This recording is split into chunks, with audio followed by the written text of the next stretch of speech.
So now, let us talk about our receptors. So sabi dito, certain cells have receptors that combines with neurotransmitters causing a response in the cell. So yung receptors natin, it converts energy from both external and internal environments into electrical impulses on our biological system. So yung receptors natin, meron siyang dalawang types. Si cholinergic receptor at yung ating adrenergic receptors. Sa cholinergic receptors, ang tatandaan nyo lang doon is that nagre-respond siya at nagbabind siya sa ating ACH o yung ating acetylcholine. Kapag ka naman adrenergic receptors, nagre-respond siya sa ating catecholamines, epinephrine o yung ating adrenaline at sa ating norepinephrine o ating noradrenaline.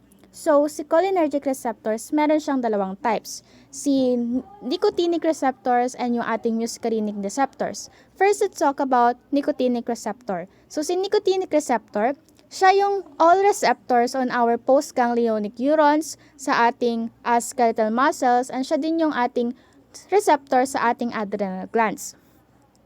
So, si nicotinic receptor, siya din yung nagre-respond sa ating ACH and of course sa ating nicotine. Plus, it also responds to something that can act as an agonist wherein when we say agonist, nag-e-exert siya ng same effects. So, si nicotinic receptors, meron siyang dalawang subtypes, si NN at si NM. NN, ibig sabihin nun, yun yung nicotinic receptors sa ating neurons. NM naman, ibig sabihin nun, yun yung nicotinic receptors that are present at our actual neuromuscular junction on the muscle cells, specifically the skeletal muscles. So, saan ba natin makikita si nicotinic receptors? So, si nicotinic receptors, it can be found on our autonomic ganglia and on our central nervous system. But, either way, yung ating nicotinic receptors, present siya talaga sa ating actual autonomic ganglia. So, another information about nicotinic receptors is that si nicotinic receptors, they are referred to as ion channels, or to be specific, it is a ligand-gated ion channel. So, si nicotinic receptors, yung mga nicotinic receptors daw na makikita natin or present sa ating autonomic ganglia, sa ating central nervous system, sa ating skeletal muscles, sila yung magiging ligand-gated or chemically gated ion channels. Next, we will talk about our muscarinic receptors. Sabi dito, muscarinic receptors are all receptors on our parasympathetic effectors and it is also the receptors of some of our sweat glands. So, si muscarinic receptors, ang pagbabind niya ng ACH is nakadepende yon sa specific effector. So, si muscarinic, yung magiging effect niya, it may be an excitatory or inhibitory. So, regarding sa process ni nicotinic and muscarinic receptors, I'll show you how nicotinic receptors are processed. So, imagine, meron kang presynaptic neuron. Yung presynaptic neuron mo na yon, magre-release siya ng chemical called ACH. Ngayon, magkakaroon ka ulit ng isa pang neuron, which is yun yung magiging postsynaptic neuron mo. So, yung postsynaptic neuron mo na yon, doon naka-attach si nicotinic receptors. Tapos, sa nicotinic receptors mo na yon, meron siyang naka-attach na gate, which is yung ligand gate.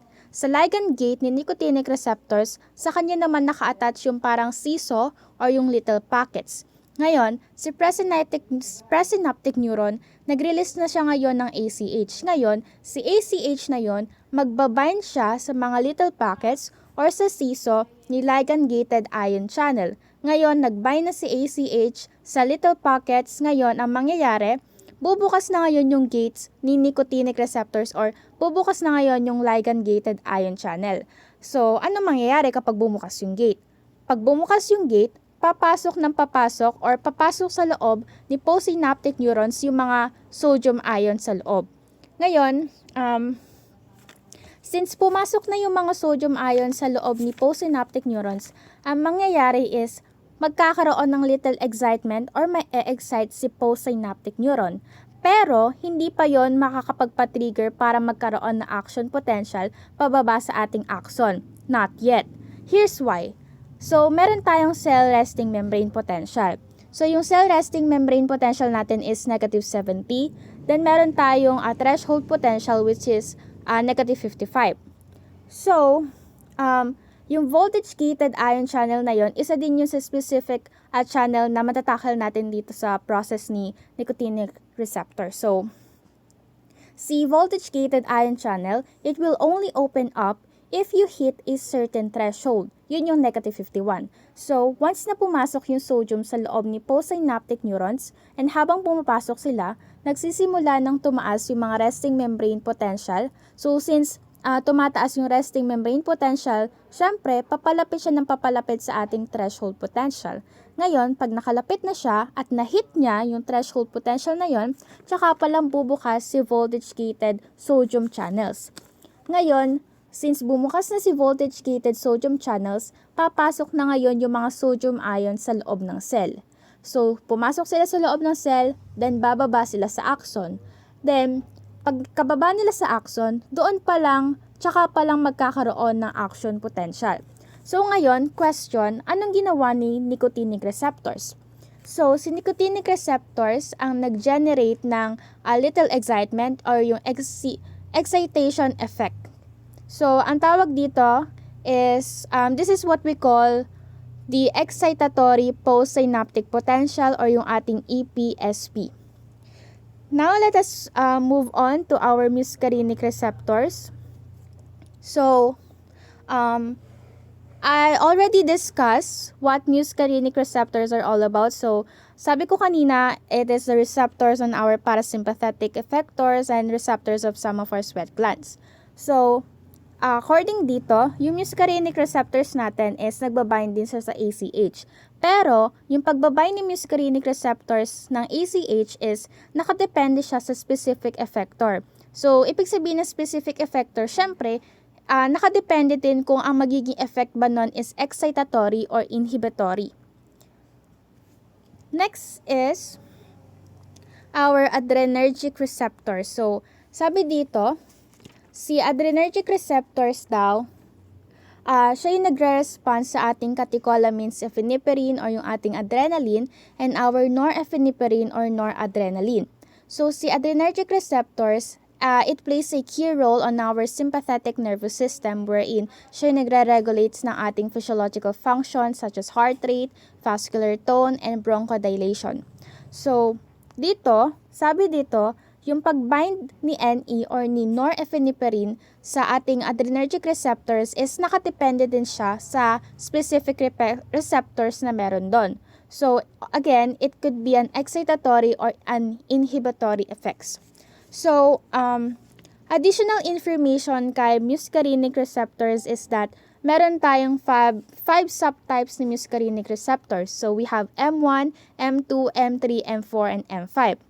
So, yun, si M1, M2, M3, M4, at si M5. Si M1, si M3, at si M5, sila yung mga positive effectors, meaning sila yung nagsistimulate ng target organ. Si M2 at si M4 naman, sila yung mga negative effectors, meaning sila yung nag-i-inhibit or kinokontre nila yung kanilang target organ. So, in short, yung may mga positive effects, sila yung may mga GQ protein-coupled receptor. Yung mga negative effects naman, sila naman ngayon yung mga GI or yung G-inhibitory pathway.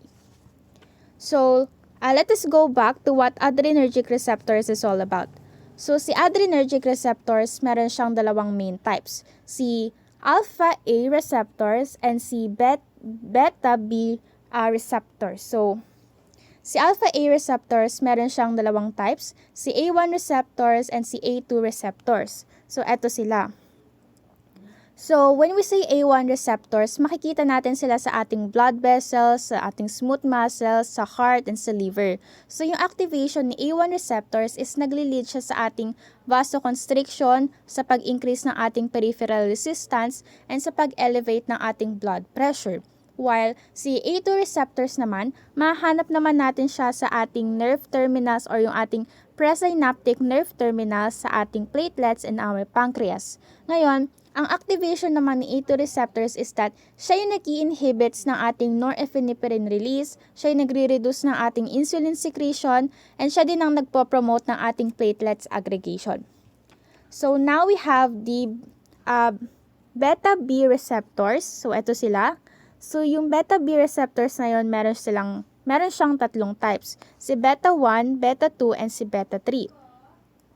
When we say beta 1 receptors, they are primarily located on our heart and on our kidneys. So, yung activation ni B1 receptors is sila yung nag-i-increase ng heart rate or yung ating chronotropy, yung ating contractility, and yung ating renin release or yung pag-raise ng ating blood pressure.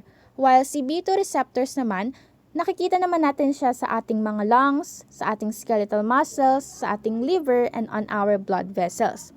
This time, yung activation ni B2 is nagkukos siya ng bronchodilation, vasodilation, and glycogenolysis. Yung glycogenolysis is yung pag-breakdown ng glycogen into glucose. Next we have is si B3 receptors. Si B3 receptors, it is primarily located in adipose tissue or yung tinatawag natin na fat tissue.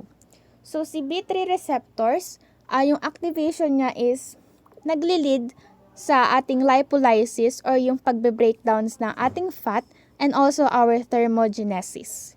So, sabi dito, drugs can also interact with receptors to alter ANS activity.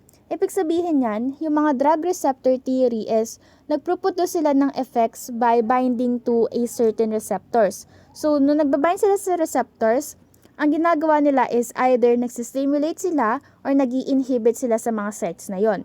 So, kaya nilang mabondi ba yung receptor na yon by binding onto the endogenous ligand recognition site or sa ating allosteric site sa ating receptor molecule.